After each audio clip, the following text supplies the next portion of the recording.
Welcome to పందెంకోళ్ళు. నేను MNR. ఆముదాల వలసలో ఇప్పటికిప్పుడు elections జరిగితే ఫలితాలు ఏ విధంగా ఉంటాయో బిగ్ టీవీ సర్వే రిపోర్ట్ చూద్దాం.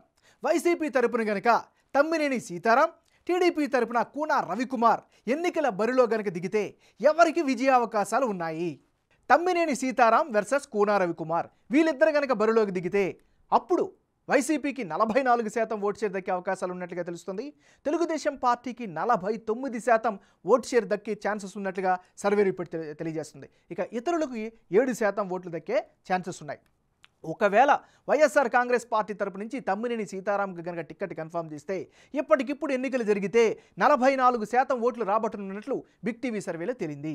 అదే సమయంలో టీడీపీ అభ్యర్థి కూన రవికుమార్ 49% ఓటు షేర్ సాధిస్తారని సర్వేలో జనం తమ అభిప్రాయాలను తెలియజేశారు. అంటే ఆముదాల వలసలో ఈసారి గెలిచే ఛాన్స్ టీడీపీకే ఎక్కువగా ఉన్నట్లుగా ఈ కాంబినేషన్లో బిగ్ టీవీ సర్వేలో తేలింది.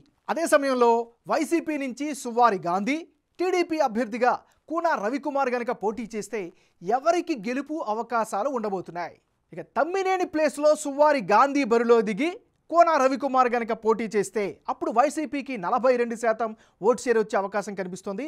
తెలుగుదేశం పార్టీ మరింత పుంజుకొని 51% ఓట్లు దక్కించుకునే అవకాశాలు కనిపిస్తున్నాయి. ఇతరులకు 7% వస్తాయని సర్వేలో తెలుస్తుంది. అంటే వైసీపీ నుంచి సువ్వారి గాంధీ బరిలో గనక దిగితే వైసీపీకి 42% ఓట్లు దక్కనున్నట్లు సర్వేలో తేలుతుంది. అంటే తమ్మినేని సీతారాం అభ్యర్థిత్వంతో పోలిస్తే 2% ఓట్లు తగ్గే ఛాన్సెస్ ఉన్నాయి.